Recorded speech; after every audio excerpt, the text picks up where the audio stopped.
In the quiet of our home, the memories of Amy, our only daughter, echoed off the walls. She was always more firecracker than flower, pushing boundaries and testing limits. As a dentist, I've seen my share of pain, but nothing quite compares to the ache of a child pulling away. My husband, John, a seasoned cop, always had a way of smoothing things over, but even he was at a loss when Amy packed up and left with that rock musician, her teenage rebellion reaching its peak. "John, how did we get here?" I asked one evening, staring at the empty chair Amy once occupied at our dinner table. One day she's sneaking out to concerts, the next, she's gone without a trace. John sighed, his eyes heavy with the same unsaid questions. "She's always been wild, Martha. Like a storm, you can't predict or tame it. But she's still our girl." But as days turned into months, with nothing but silence from Amy, the weight of her absence grew heavier. It wasn't until a photograph landed in our mailbox that we saw her again, not in person, but in a wedding picture, looking defiantly happy next to a man with a guitar and tattoos. No invitation, no call, just a snapshot of the life she chose over us. I remember my hands shaking as I held the photo, the hurt a tangible thing between us. "Look at her, John." Not even a note, just this picture. "She's made her choice, hasn't she?" John, ever the rock, tried to calm the storm brewing in me. "Maybe she's trying to reach out in her own way, Martha. It's a start, right?" But his words did little to soothe the sting of rejection. We continued on, our home feeling larger and lonelier by the day. Work was a distraction, patients and procedures filling the void left by Amy's laughter and chaos. Months had worn into a year with no word from Amy, and just when the silence seemed permanent, our computer pinged a Skype call. It was Amy, her face filling the screen, looking so different yet painfully familiar. "Mom, Dad, I need your help," she said, the edges of her voice ragged with wear. John and I exchanged a glance, the kind that speaks volumes without a word. "Amy, what's going on?" I asked, my heart hammering against my chest. She hesitated, her eyes darting away before locking back onto the screen. It's a lot. I've got a baby now, a little girl. And things, well, they aren't great. I need money, Mom, $1,000 a month." John's brow furrowed, his cop instincts on alert. "A grandkid? Amy, slow down. Why do you need the money?" She bit her lip, a nervous habit from childhood. "I just do, Dad. Please, I wouldn't ask if it wasn't serious." We sat in silence, the weight of her plea hanging heavy. Finally, I nodded, my decision firm, despite the whirlwind of questions. "All right, Amy. We'll help. But please, talk to us. What's been happening?" She looked down, a tear tracing her cheek. "I can't. Not now. Just, thank you. This means everything."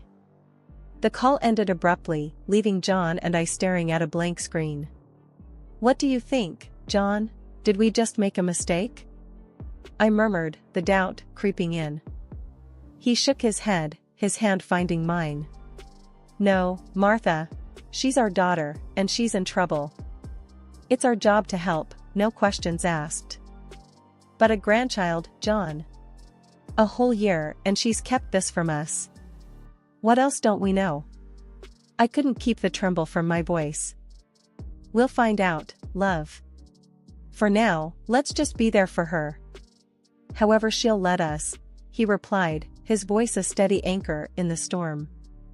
The days that followed were a blur of bank transfers and uneasy silence. I kept busy, the clinic a welcome distraction, but every time I came home, I half expected Amy to be there, waiting with her child. But the house remained quiet, our lives suspended in a state of waiting and worry. One evening, as we sat in the living room, the air thick with unsaid fears, John broke the silence. "She'll reach out again, Martha. When she's ready." I nodded, clinging to his optimism like a lifeline. "I hope you're right. I want to hold my grandchild, to tell Amy it's going to be okay." "We will, love. We will, he assured me, though I saw the shadow of his own doubts flickering in his eyes. I whispered a silent prayer for my daughter and granddaughter, wherever they were. The plea had opened old wounds and new fears, but it had also rekindled a flame of hope. We were still a family, fractured and distant, but connected by unbreakable bonds of love and the unwavering promise to be there for each other, no matter what. It was one of those early mornings when the cold bites at your bones, the world outside frosted and still. John and I were nestled in the warmth of our home, sipping coffee, the silence comfortable, if not a bit heavy with unspoken thoughts about Amy. That's when the sharp knock came, shattering the calm like a stone through glass. John and I exchanged a startled look, the same question in our eyes: who could it be at this hour? He stood up, moving towards the door, while I followed close behind, a knot of worry tightening in my stomach. He swung the door open and there, on our doorstep, was a sight that knocked the breath from me. Amy, thinner and more worn than I remembered, clutching a small bundle wrapped in blankets. Her eyes, red and swollen from crying, met mine, and it was as if the years of silence fell away in an instant. Amy? Oh my God, Amy! I cried out, rushing forward to wrap her in an embrace, the cold forgotten. Mom, Dad. I'm so sorry. Can we come in? Her voice was a whisper, hoarse and fragile. Of course, come in. John's voice was firm, guiding her gently inside as I quickly shut the door against the cold. Once inside, Amy unwrapped the bundle, revealing a tiny, sleeping face, peaceful despite the chaos. This is your granddaughter, she said, her voice breaking. Tears streamed down my face as I looked at the baby, so innocent and unaware of the storm she'd been born into. She's beautiful, Amy. What's her name? Amy hesitated, a shadow crossing her face. Lily. Her name's Lily. John, ever the practical one, sprung into action. You both look frozen. Martha, let's get them warmed up. I'll make some food. As I helped Amy out of her coat, the threadbare fabric and worn shoes didn't escape my notice. She was shivering, her body frail and tired. I ushered her to the living room, piling blankets around her and the baby. John brought in food, setting it before Amy, who ate with a hunger that spoke of too many missed meals. Lily, now awake, watched with wide, curious eyes, her little hand wrapped around my finger. Once Amy had eaten her fill, she looked up at us, her eyes holding a depth of pain and regret. I need to tell you everything. It's been so bad, worse than you can imagine. John and I sat, our hearts heavy with dread and love, ready to listen. As she spoke, her voice trembled with the weight of her story, each word painting a picture of a life unraveled, of dreams turned to nightmares. When she finally finished, the room was heavy with silence. I reached out, taking her hand in mine. Amy, we're here now. You're safe, both of you. John nodded, his face set in a determined line. We'll take care of you. Whatever it takes. Amy broke down then, tears streaming down her face, a mix of relief and sorrow. I'm so sorry. I was so stupid, so proud. I should have come back sooner. I pulled her into a hug, rocking her gently. Shoo, it's okay. You're home now. We'll fix this, together. Once Amy had settled a bit, Lily sleeping soundly in a makeshift bed we'd cobbled together, she began to unravel the story we'd been missing. John and I sat across from her, our hearts heavy, bracing ourselves for what was to come. Mom, Dad. I don't even know where to start. Everything's been a mess since the day I left with him, Amy began, her fingers twisting a loose thread on the blanket. Just start from the beginning, sweetheart. We're here to listen, I urged gently, my voice steady despite the turmoil inside.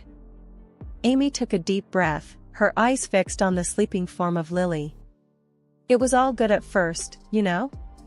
Exciting, even. But then, after we got married, things changed. He changed. The music gigs dried up, and he started drinking, a lot. And then... Her voice trailed off, a shiver running through her. John leaned forward, his face a mask of concern. And then what, Amy?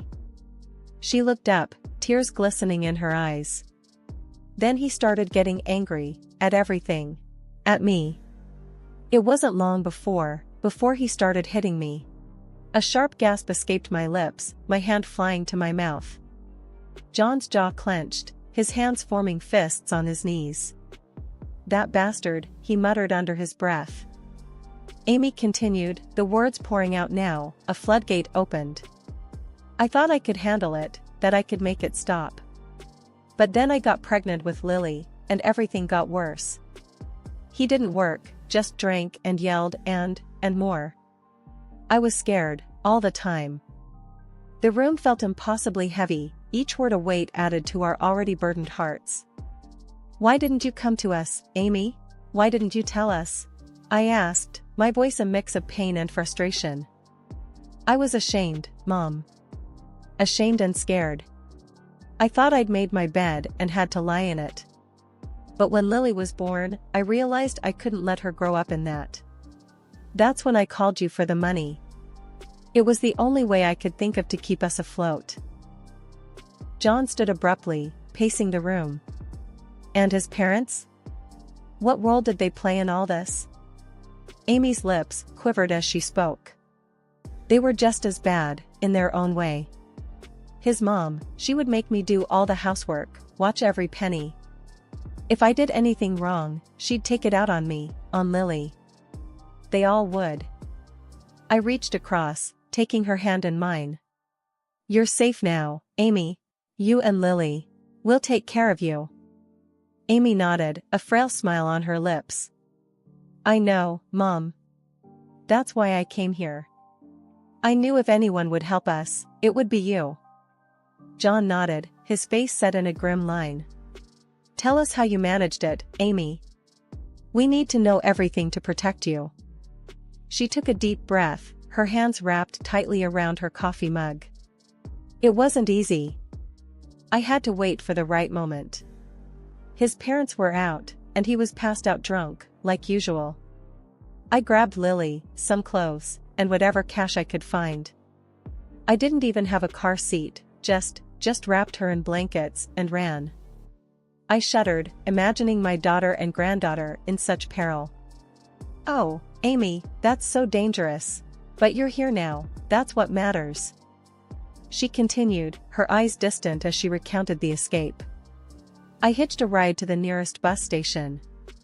People must have seen the desperation in my eyes, no one asked too many questions. Each mile away from that house felt like a tiny victory. John's hand found mine under the table, a silent message of solidarity. And no one followed you? You were sure you weren't followed? Amy shook her head. I was careful, Dad. I know you taught me to be observant. I made sure we weren't followed. I just couldn't stay there a moment longer, not with Lily. I stood up, moving to the stove to busy myself with making more coffee, the actions mundane but necessary to keep the tremors at bay. You're brave, Amy. So brave. We'll make sure you never have to go back there. The day passed in a flurry of activity, securing the house, making appointments with lawyers and therapists, anything and everything to ensure Amy and Lily's safety and well-being. John was on the phone most of the day, his voice a low rumble of barely contained fury and action. As night fell, Amy sat on the living room floor, Lily crawling around her, a scene so normal yet charged with the undercurrents of their recent ordeal. I can't thank you enough, both of you. I feel like I'm finally breathing again. John looked up from his paperwork, his gaze softening. You're our daughter, Amy. There's nothing we wouldn't do for you and Lily. I sat down beside her, the carpet soft beneath me. We meant it when we said forever, Amy. Forever means through the hard times too. She leaned against me, her body weary but her spirit flickering with the start of something new, hope, perhaps, or the beginning of healing. I know, Mom. I know. As we settled in for the night, the house felt different, as if the very walls were bracing to protect its inhabitants. Amy and Lily slept in the guest room, their breaths soft and even in the quiet. John and I lay in bed, our hands clasped between us, a silent vow to face whatever came next together. The escape to safety was just the beginning, but as I drifted off to sleep, I knew we were ready for it. Ready to fight, to protect, and to heal. Our family, once broken, was mending, one day, one moment at a time.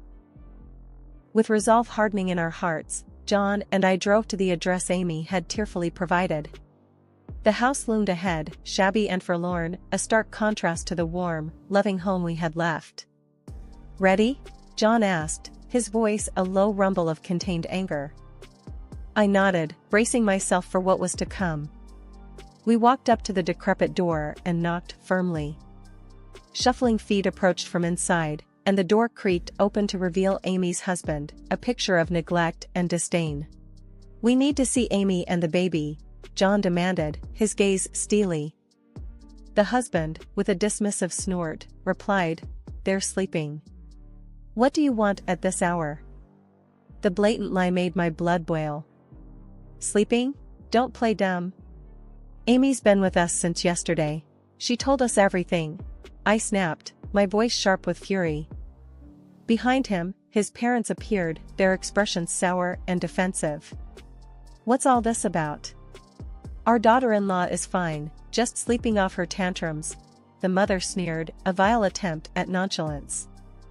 John stepped closer, his presence imposing. "You think we're fools? Amy's safe from your abuse now. She's at our house, and she's told us everything."